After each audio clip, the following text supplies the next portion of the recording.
Hey, beautiful people, welcome back to Easy Sewing with Taic, your go to space for stylish, simple, and beginner friendly sewing tutorials that you would absolutely love. Today, I'll be showing you how to cut and sew a perfect two-piece long pointed shirt collar, also called an extended collar. So, I suggest you keep watching if this is something you're interested in.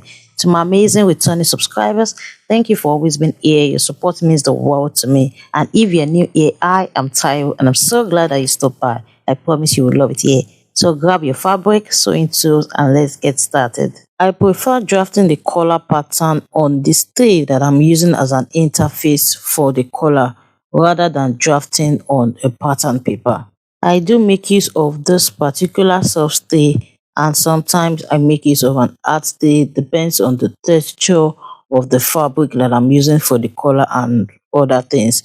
But for the purpose of today's tutorial, I'll be making use of this soft stay. Both the soft stay and the hard stay have two sides. There's a part that appears shiny and there's a part that appears plain like a paper. So the part that appears shiny is where you have your gum, so it can glue onto your fabric. So you want to make sure that you draft your pattern on the part that is plain, okay, not on the part that has the gum, in order not to damage it. In order to draft this shirt collar, we need the neckline circumference, okay? So I'll be inserting a video to show you how to take the neckline circumference. To do this, you must have joined both the front and the back part of the shirt at the collar area. Now go ahead and fold it into two, then notch it at the center back that way. Make sure that the shoulder aligns. That is where I held mine with this pink pin. So from the center back that we unfold, I have 3.5.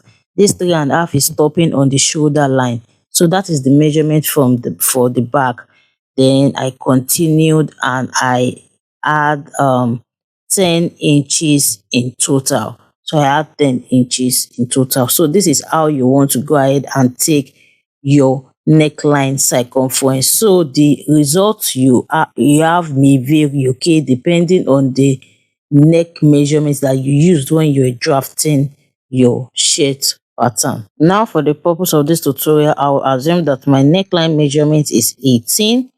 That is on fold, it is 9 inches. So because this is an extended collar, I'll be adding 3 inches extra. That is 12 inches, and that is why I have 12 inches on fold. Now because the edges of this soft stay is damaged, I'll be coming up by 1 inch, and this is going to be my baseline, okay? I can't use that damaged edge as the baseline for this collar. Now remember that the neckline that we are working with today is 18 inches. On fold, that is 9 inches. So I'll go ahead and mark out the 9 inches on this baseline this way. Then I'll go ahead and mark out the 3.5, which is the measurement for the back. So here is the center back and here is the center front. At the center front, I'll be coming up by ½ inch. After which I would connect it all the way to the start point of the center front, or where the center back is ending, that 3.5 mark. So you can either use your ruler, your straight ruler, or you can use your curved ruler, but I would advise that you use your curved ruler. Alright, moving on, determine the height of your preferred collar stand. You can use either 1 inch, 1.2 or 1.5 inches. Don't let it exceed 1.5 inches, alright? But for the purpose of this tutorial, I'll be working with 1.2 inches. So I just started measuring that 1.2 inches from the new baseline, okay? Then I went ahead to label it as stand. That is the collar stand. Now for the edge of this collar stand, you will see some collar stand that the edge is square shaped that way, while the most common one is for it to be curved. So to obtain that curved part, you just want to come in by 1 inch or 1.2 inches. Then you just want to give it a curve to the base. Just follow through with what you can see on the screen. So your collar stand edge can either be curvy or it can be square shaped. So just choose your most preferred. And that is it, the stand is ready. Now moving on to the start of the show. So I'll just go ahead and rule a straight line this way to form the base of the outer collar. the extended outer collar. So I'll just go ahead and mark out 2 inches as the initial height of this outer collar. This is not the final height because as you can see it is extended collar. But I'll go ahead and mark out 2 inches with a broken line. Then determine how high or how long you want the extended collar to be. For the purpose of this tutorial, I'll be working with 10 inches. So I went ahead to mark out that 10 inches line with a broken line as well. Then I connected the neckline measurement all the way, the 9 inches unfold measurement. So you can either make use of that 9 inches or you can extend it out towards this way using 2 inches or 1 inches. All right, you would get to see what I'm talking about in a bit, but I decided to extend mine by 2 inches. Now you just want to go ahead and place your ruler on that 1 inches mark that we came in by to form the curved part for the stand.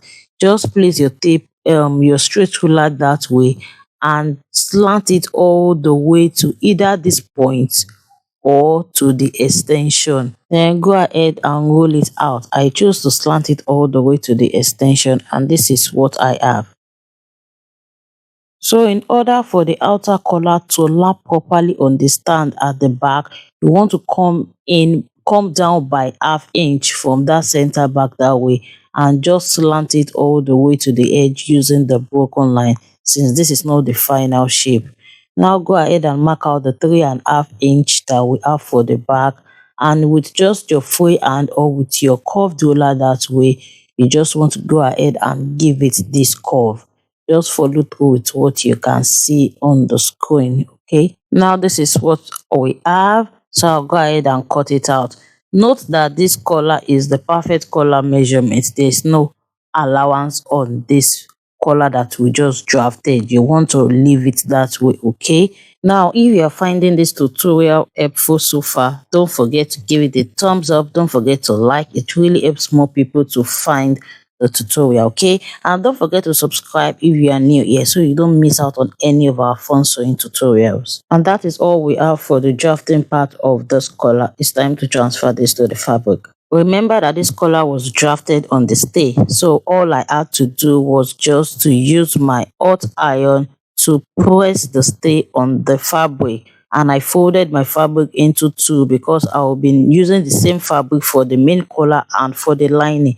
So you can see how easy it is and how it saves time. If you have drafted on the pattern paper, would have cut it out on the fabric, then now cut out the stay and all of those things. But doing it this way saves time and it's more accurate. And I've gone ahead to chalk out ½ inch sewing allowance all around both the outer collar and the collar stand. Okay, now this curved part that I have going on here is the upper part of this collar.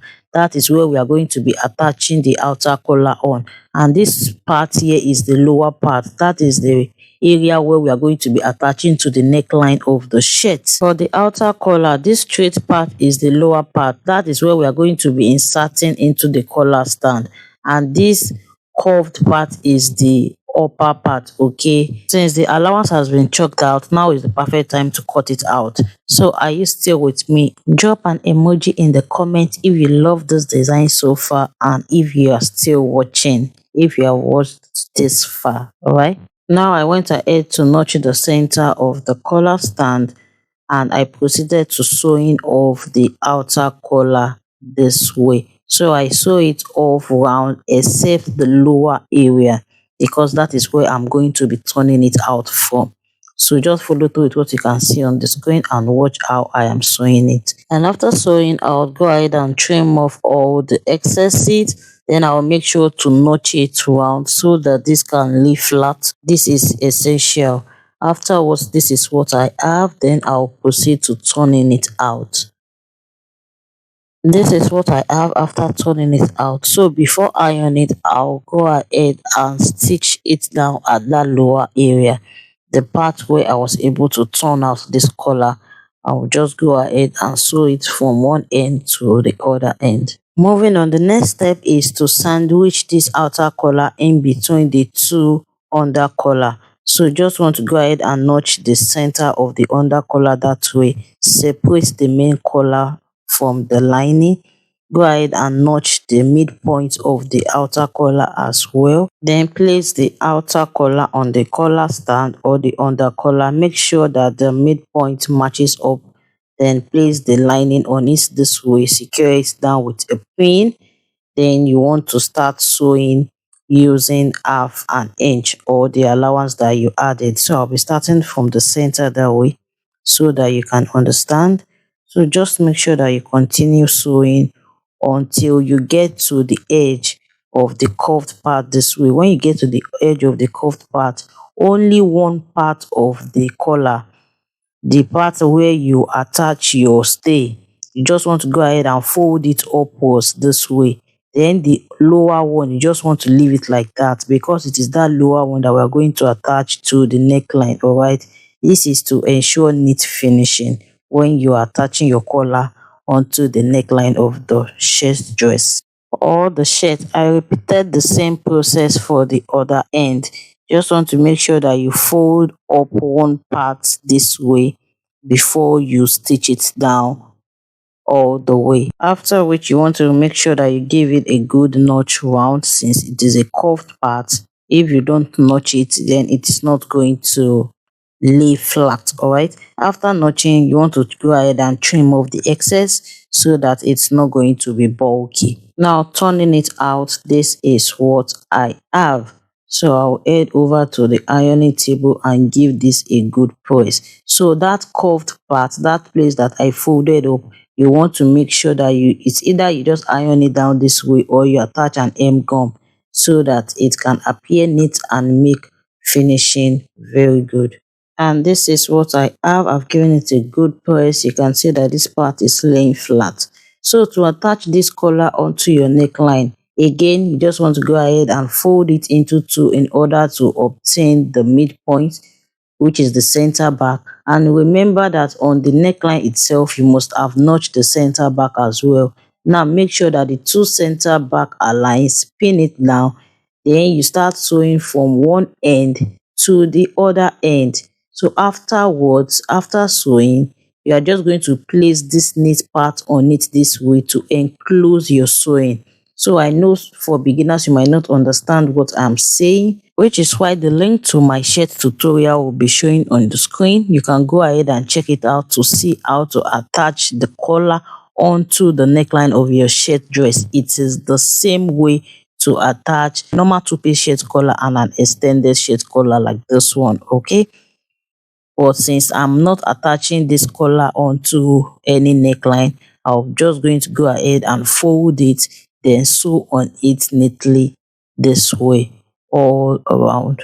And that's it. The beautiful extended two-piece shirt collar is ready. I hope you enjoyed sewing along with me. If you did, please give this video a like, share it with your friends, and subscribe for more beginner-friendly sewing tutorials. Remember, sewing is a journey. Take it one stitch at a time and you'll be amazed at what you can create. See you in the next tutorial. Bye.